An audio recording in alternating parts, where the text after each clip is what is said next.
Jadi ini seolah polisi itu mengerjakan dua pekerjaan sekaligus. Apa? Di satu sisi dia penyelidik dan penyidik, di sisi lain dia adalah pengacara dari Bapak Dr. Andes Insinyur Jokowi. Itu problemnya. Dan itu tidak diperbolehkan. Hasil pemeriksaan yang dilakukan oleh Direktur Tindak Pidana Umum Badan Reserse Kriminal Mabes Polri itu gugur. Karena tidak mungkin untuk peristiwa yang sama dilakukan penyitaan dua kali. Penyitaan yang benar sesuai teori maupun di dalam praktek, baik itu peraturan Kapolri, baik itu KUHAP, itu hanya terjadi di proses penyidikan. Jadi yang pertama tegas saya jawab, gugur.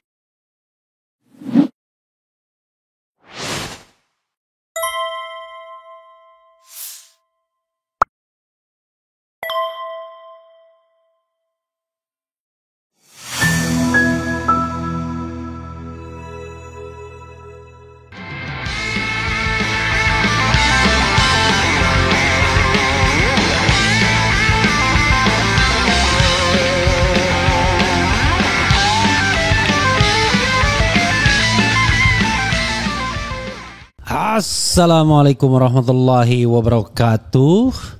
Sobat RH sekalian, jumpa lagi kita di channel yang keren ini. Keren cadas ya. Ada pemeriksaan Jokowi di Polresta Surakarta.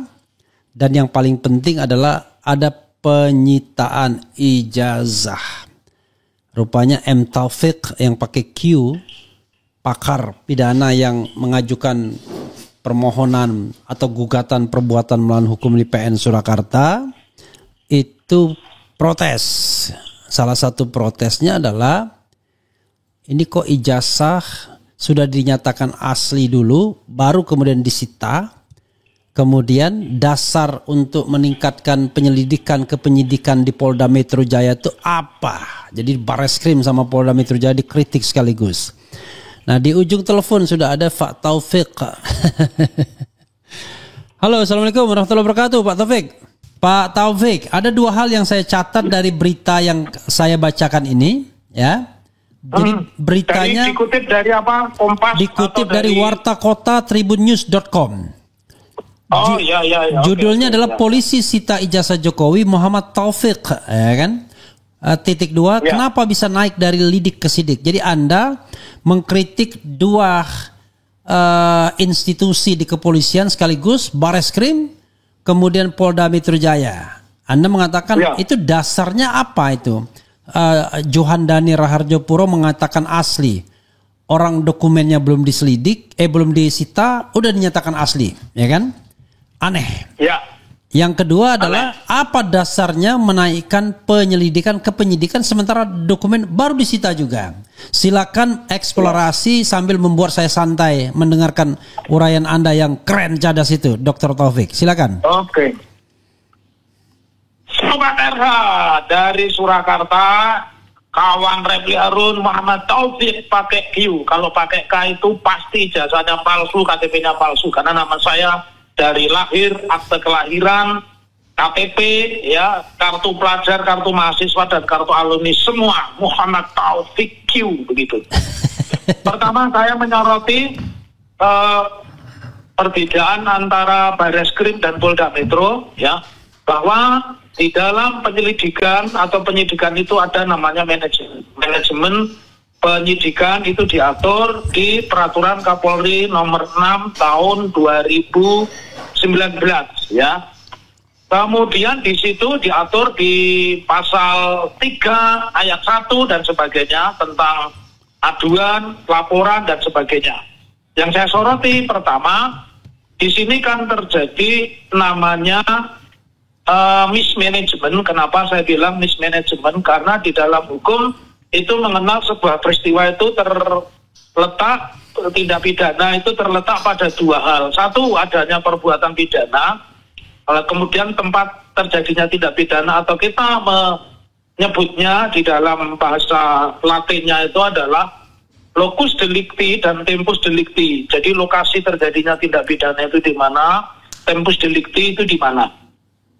Kalau yang dilaporkan Pak Jokowi ke Polda Metro tanggal 30 April bersamaan dengan sidang mediasi pertama saya di mana Pak Jokowi tidak hadir, ternyata Pak Jokowi justru mendatangi Polda Metro, dan di situ jelas ya di Perma nomor 1 tahun 2016 pasal 6 dan 7 itu mediasi itu penggugat atau tergugat berkepentingan in person itu mestinya hadir, tapi tidak hadir. Beliau juga ternyata malah lebih dulu mendatangi Polda Metro. Nah, saya ingin sampaikan begini. Yang pertama, kalau kita mendasarkan, karena ITE ini berbeda, ITE ini lex spesialis, dan selalu sifatnya ke polisi itu bukan laporan tapi pengaduan. Kenapa?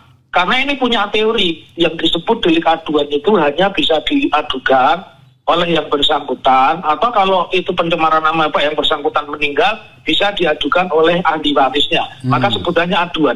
Jadi sebuah peristiwa pidana yang masuk klasifikasi delik aduan itu hanya bisa dituntut ketika orang mengadu. Siapa yang mengadu?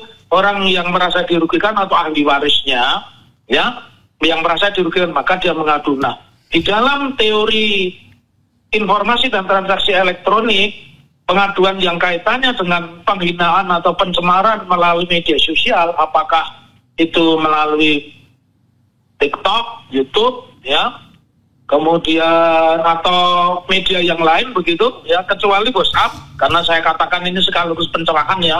Apapun yang kalian bilang di WhatsApp grup itu tidak bisa dituntut di muka pengadilan ya.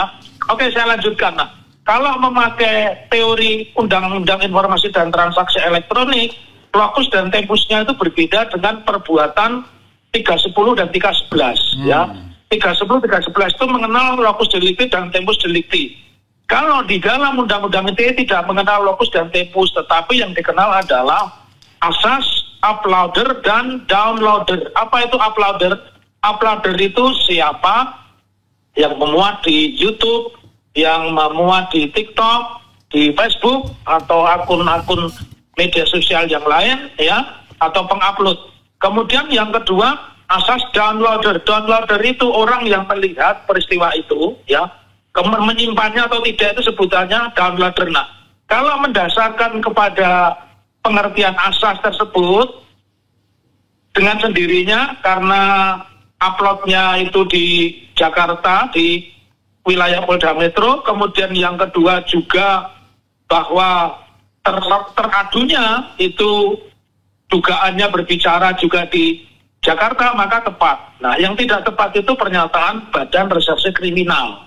Kenapa saya bilang manajemen perkara sebagaimana diatur di Perkap nomor 6 tahun 2019 itu jelas, ya, penyidikan itu jelas harus dilakukan di Polda Metro. Nah, kenapa belum sampai pada taraf penyidikan? Apa yang ada di Barreskrim yang notabene itu adalah laporan dari TPUA, ya, tim pengacara ulama dan aktivis itu bulan Desember. Kenapa pengaduan Pak Jokowi di Polda Metro itu dijadikan alat untuk menghentikan laporan pidana di Barreskrim? Ini yang saya bilang, Joko sembung Pak Megolo, tidak nyambung Jok. Jadi itu tidak tepat, sama sekali tidak tepat. Kalau mendasarkan tadi asas uploader dan downloader, ya.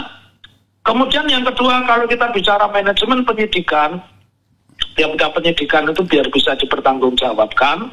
Kalau kita menggunakan bahasa hukum namanya legal audit, ya.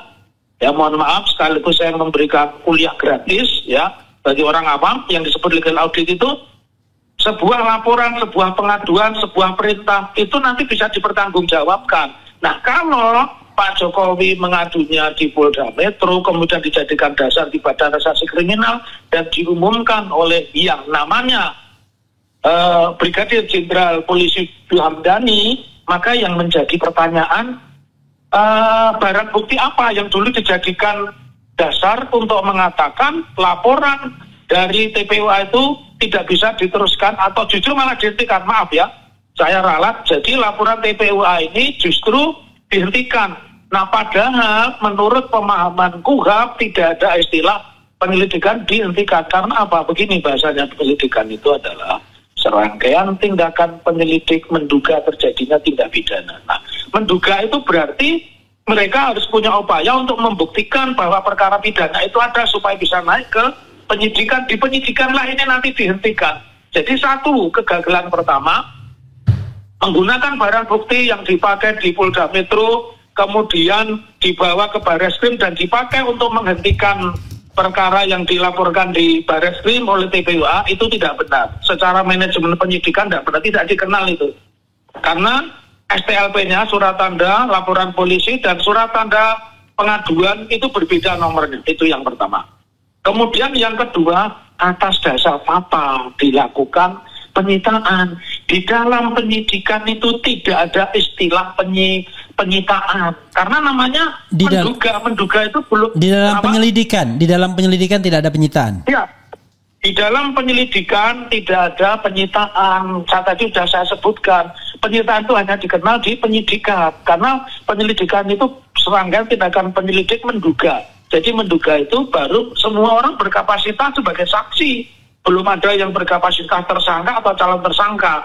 Nah, jadi kejanggalan yang kedua, atas dasar apa penghentian perkara di proses penyelidikan itu, dan kemudian justru menaikkan perkara Pak Jokowi ke tahap penyidikan. Manajemennya berbeda, sekalipun Barreskrim itu secara struktural lebih tinggi dari Polda, tapi nomor laporannya saja berbeda. STLP-nya di Polda Metro tentu berbeda dengan STLP di Badan Reserse Kriminal. Jadi itu dua kejanggalan yang saya ungkap. Lalu yang ketiga, ini kita sekarang bicara substansi. Jadi bicara substansi itu bicara materi, karena yang menjadi sumber masalah ya adanya gugatan kami di Pengadilan Negeri Surakarta, adanya gugatan di Pengadilan Jakarta Selatan 2 kali, kemudian di PT UN, itu substansinya atau materi utamanya itu adalah tentang keabsahan ijazah. Nah, kalau sudah mengatakan itu sudah dilakukan penyitaan, apa yang disita? Tidak mungkin ada penyitaan 2 kali. Dan tidak mungkin di dalam penyelidikan itu ada penyitaan. Ini yang harus dipahami masyarakat. Karenanya saya sebagai ahli pidana mengatakan apa yang dilakukan oleh Badan Reserse Kriminal dengan menaikkan status itu menurut saya tidak bisa diterima dengan teori-teori pemidanaan. Bukan Barreskrim yang menaikkan status, tapi Polda Metro, Pak Taufik. Iya, Polda Metro, Polda Metro. Tetapi ini kan keduanya saling berkaitan. Jadi pertanyaan saya, atas dasar apa Direktur Jenderal Tindak Pidana Umum Badan Reserse Kriminal Brigjen Juandani mengatakan bahwa laporan TPUA itu dihentikan. Jadi ini seolah polisi itu mengerjakan 2 pekerjaan sekaligus. Apa? Di satu sisi dia penyelidik dan penyidik, ya. Di sisi lain dia adalah pengacara dari Bapak Dr. Andes Insinyur Jokowi. Itu problemnya. Dan itu tidak diperbolehkan. Oleh karenanya kalau kemudian di Solo muncul pemberitaan sebagaimana tadi disampaikan oleh Refli Harun kepada Sobat RH, di Surakarta itu disita ijazah. Jadi pertanyaan, yang disita di Barreskrim itu apa, hari ini apa? Itu yang pertama. Kemudian yang kedua, tentunya tidak masalah andai kata berita acara penyitaan itu dipublish, karena yang namanya penyelidikan dan penyidikan itu transparan. Jadi tidak ada yang tertutup, ya, tidak ada yang tertutup. Oleh karenanya saya mempertanyakan esensi hari Rabu kemarin tanggal 23 Juli menyita itu apa yang disita, ya. Karenanya menjadi sebuah keheranan. Di sini terjadi praktek yang saya menyebut di dalam ilmu pidana disebut disparitas pidana, ya. Yang satu perkaranya begitu cepat dinaikkan, yang satu perkaranya begitu lamban, dan akhirnya ketika dinaikkan justru dihentikan, ya. Karenanya saya mendorong kepada masyarakat, dan kalau saya pribadi itu meragukan bahwa Pak Jokowi mengatakan ya di dalam banyak kesempatan saya akan hadir di persidangan. Saya mencium gelagat di dalam peristiwa diserahkannya bukti ijazah yang konon, saya bilang konon karena saya tidak melihat bukti penyitaan oleh Polda Metro lewat Polresta Surakarta. Konon itu disita ijazah dari SD sampai perguruan tinggi atau mungkin SMA sampai perguruan tinggi. Saya menduga itu boleh, ya, karena baru berita semua, belum fakta begitu. Yeah. Ya. Lalu bagaimana? Nah, saya meminta rekan-rekan itu yang posisinya terlapor, yang sudah terbit SPDP, jangan berkecil hati. SPDP sesuai dengan peraturan kejaksaan ya 2000 nomor 5 2022 yang diatur di pasal 17, 18, 19 itu sesungguhnya adalah bagian dari audit. Jadi kejaksaan itu mengirim P17 karena ada laporan atau pengaduan, lalu polisi dengan lalu dengan membalas kepada jaksa menerbitkan P18 yang isinya bahwa berkas perkara belum lengkap. Setelah itu dikirimkan lagi ke polisi, disusuli P19 yang berbunyi yang tidak lengkap ini. Nah, maka itu patut dipertanyakan, dan di dalam fase ini saya meminta teman-teman dari penasihat hukum, kalau di dalam perkara pidana itu penasihat hukum ya, kalau perkara perdata kuasa, karena pidana tidak bisa diwakilkan, perdata bisa diwakilkan. Nah, bicara tentang penasihat hukum, nah saya meminta orang-orang yang punya kompeten itu dihadirkan di dalam proses pemeriksaan. Siapa? Mereka kalangan perguruan tinggi pendidik. Pendidik kan tidak harus dosen perguruan tinggi negeri ya, dosen perguruan tinggi swasta pun boleh. Kemudian yang kedua, tolong dibaca juga statuta masing-masing perguruan tinggi. Tentu perguruan tinggi punya statuta. Kemudian yang ketiga, hadirkan ahli yang berkait yang berkompeten satu dengan undang-undang informasi dan transaksi elektronik. Yang kedua, mereka yang berkompeten dengan persoalan pidana. Apakah penyidikan yang kemudian penyelidikan yang kemudian dinaikkan penyidikannya sudah tepat ya. Dan saya juga ingin mengatakan kepada Anda semua, tadi saya sempat menyinggung, saya tidak yakin Pak Jokowi akan hadir di persidangan. Kenapa? Karena berkaca dari peristiwa-peristiwa hukum yang besar, misalkan kasus Tom Lembong.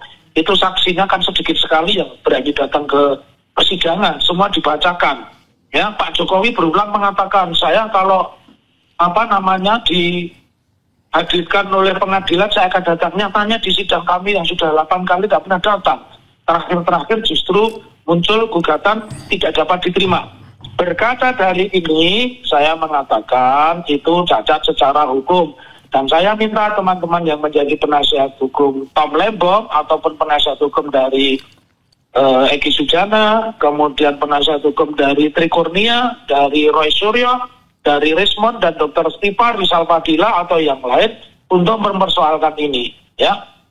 Karena kalau tanpa dihadirkan di depan persidangan dan hanya dibacakan BAP itu derajatnya turun. Sebagaimana diatur di pasal 184 KUHP itu disebutkan bahwa bukti itu adalah keterangan saksi. Yang pertama adalah bukti itu sendiri, ijazah berarti keterangan saksi, keterangan ahli, petunjuk, dan keterangan terdakwa. Jadi dari ini ijazah itu bukti yang sangat utama karena ditempatkan di satu. Oleh karenanya kalau itu tidak pernah dihadirkan dan pelapor juga tidak pernah dihadirkan, saya mengatakan kita akan memasuki yang disebut sebagai dark justice ya, itu peradilan sesat dan nanti bakal memunculkan namanya street justice, pengadilan jalanan. Begitu Bang Refli Harun. Oke, ada satu pertanyaan yang belum dijawab tadi ya. Apa tuh? Yaitu Anda mengatakan kok bisa namanya dokumen ini sudah dinyatakan asli terlebih dahulu, sementara secara resmi baru disita sekarang. Kemarin tuh ngapain itu? Atau minjem doang? Minjem kok bisa ke lab forensik kan begitu? Ya. Yang kedua, Anda tadi sudah menyinggung sih, tetapi perlu ditegaskan kembali.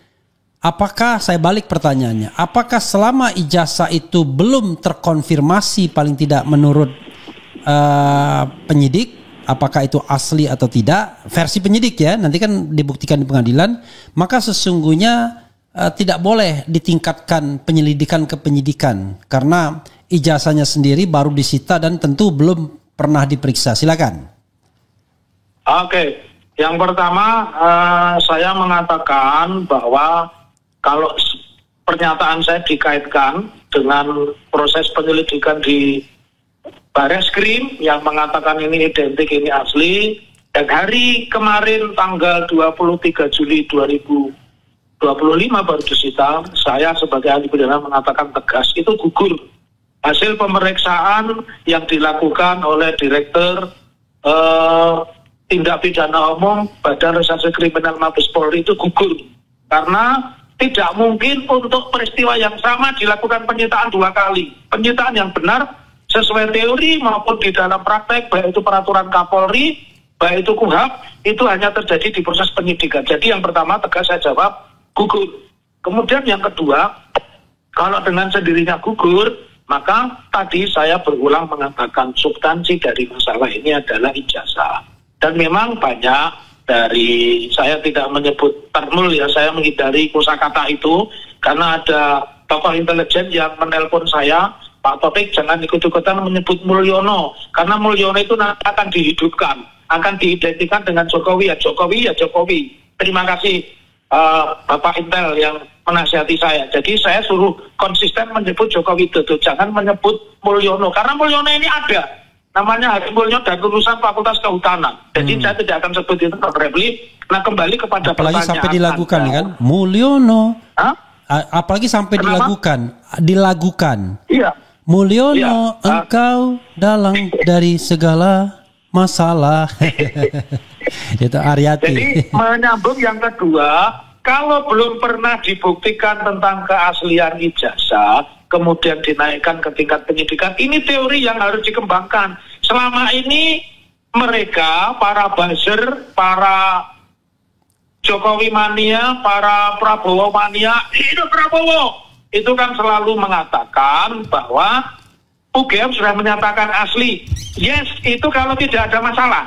Jadi sebuah ijazah, sebuah benda dinyatakan asli oleh yang menerbitkan itu selesai kalau tidak ada masalah. Tidak ada Kalau gugatan, ada masalah, tidak ada laporan pidana ya kan? Ya, itu kan berarti ada masalah. Kalau ada masalah dibuktikan dulu masalah itu, diperiksa dulu keaslian. Lalu siapa yang membuktikan keasliannya? Kalau di sini ada laboratorium forensik, dan saya beritahu juga nih, saya kasih rahasia nih, laboratorium forensik itu meskipun punya Bareskrim, punya Mabes Polri, tapi bukan berada di Jakarta. Makanya Pak Brigjen Polisi Juandani sebulan sebelum Pak Jokowi lapor itu sudah mundar-mandir, karena memang adanya di Akpol sekaligus untuk pendidikan. Jadi laboratorium forensik itu adanya di Polda Jawa Tengah, atau di Akademi Kepolisian ya. Di ada akademik yang bocorin ini polisi itu. Akpol Semarang berarti. Iya, yang bocorin polisi. Jadi di Akpol Semarang, jadi bukan di Jakarta. Makanya Juandani warawiri. Jadi dia menyita banyak tempat meskipun belum sampai pada proses penyidikan. Nah, jadi tegas. Lalu siapa yang membuktikan? Tentunya karena independensi dan ada terjadi distrust, yang membuktikan harus ada second opinion, di mana banyak perguruan tinggi yang punya jurusan kriminologi atau fakultas kedokteran yang memiliki ahli yang mampu untuk mengidentifikasi, mengatakan sebuah ijazah itu asli atau tidak asli. Begitu Bang Refli Harun dan Sobat RH dimanapun Anda berada. Ya, saya mewakili aspirasi Anda. Pesan saya, jangan fitnah, jangan sebar hoax, dan jangan lagi menyebut Mulyono, tapi sebutlah Jokowi Dodo. Yang pesen ini orang Intel, dan saya percaya orang Intel itu lebih paham tentang kemana arah penyebutan Mulyono bersamaan dengan penyebutan Jokowi Dodo. Begitu Bang Refli Harun. Terakhir penegasan, berarti kalau Anda mengatakan di Bareskrim itu gugur, ya kan, karena barangnya itu ternyata baru disita, maka nggak boleh lagi dong orang rely on dengan Bareskrim dan lain sebagainya. Artinya proses penyelidikan di sana harus diulang.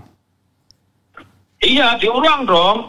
Kalau itu di Polda Metro, ya biar Polda Metro yang mengatakan mengidentifikasi begitu loh. Dengan tadi ada second opinion, ahli forensik dari luar polisi. Kalau dulu kita mengenal siapa itu yang sudah meninggal itu? Dokter dari UI itu, ahli forensik terkenal yang kecil itu ya. Iya. Ya. Dokter apa itu? Dia memang terkenal sekali itu. Iya. Iya. Kita sudah lupa karena beliau almarhumnya sudah lama itu Pak Refli. Nah seperti itu. Dulu orang-orang seperti itu punya integritas.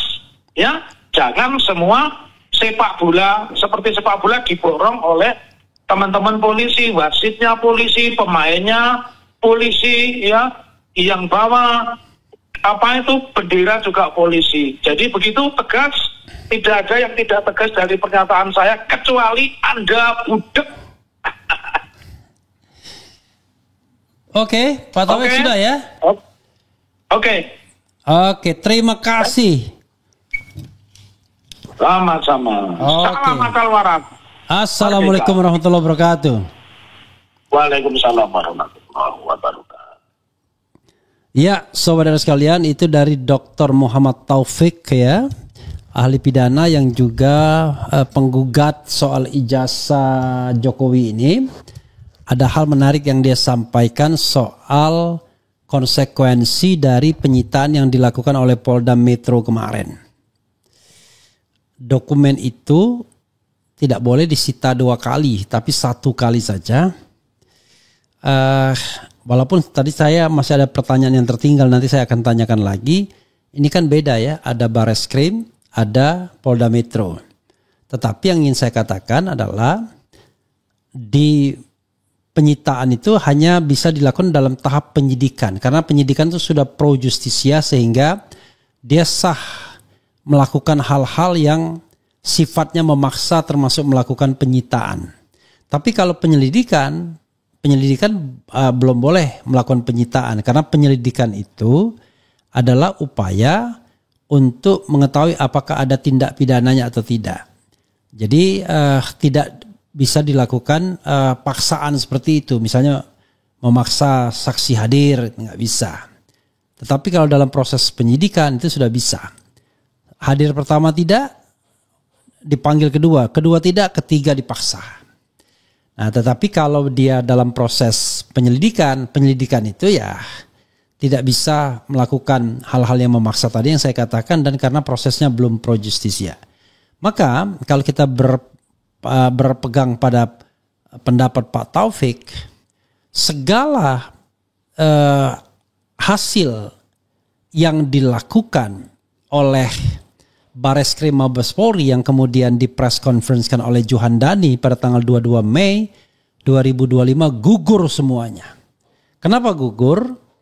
Karena dia melakukan sebuah final judgment mengatakan ijazah Jokowi identik dan kemudian bahkan asli, tetapi tidak sesuai dengan prosedur yang diatur oleh peraturan perundang-undangan, baik itu KUHP, Kitab Undang-Undang Hukum Acara Pidana, maupun peraturan Kapolri, terutama peraturan Kapolri nomor 6 tahun 2019 termasuk Perkap nomor 10 tahun 2009.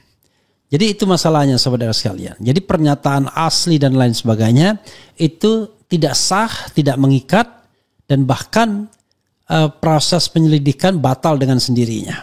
Ya, jadi harus diulang apa yang dilakukan di Bareskrim, dan laporan itu seharusnya ditingkatkan sebagai laporan polisi sehingga berlaku azas equality before the law. Bayangkan. Laporan mengenai ijazah palsu itu tidak kunjung ditingkatkan sebagai laporan polisi, padahal jelas sekali banyak keterangan ahli yang bisa diambil, keterangan saksi yang bisa diambil, petunjuknya juga banyak. Pak Kasmujo misalnya itu kan petunjuk tuh statement Jokowi, termasuk juga surat-surat atau dokumen dan termasuk dokumen elektronik.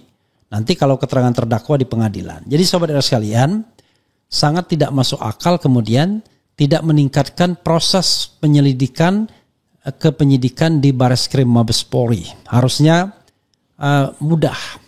Justru yang harus ditunda adalah proses yang terjadi di Polda Metro Jaya. Harusnya yang menyita dokumen ijazah palsu atau ijazah asli tersebut adalah Bareskrim terlebih dulu, karena mereka lah yang kemudian lebih bertanggung jawab untuk memastikan keaslian dokumen tersebut. Tetapi tadi dengan cara proses pro justisia, meningkatkan penyelidikan ke penyidikan, kemudian memastikan dokumennya benar-benar asli atau palsu, tetapi tentu dengan sikap yang akuntabel, transparan, yang bisa dipertanggungjawabkan, bukan sikap yang sembunyi-sembunyi dan cenderung sepertinya menyembunyikan banyak hal. Itu saja. Wassalamualaikum warahmatullahi wabarakatuh. Keren cara.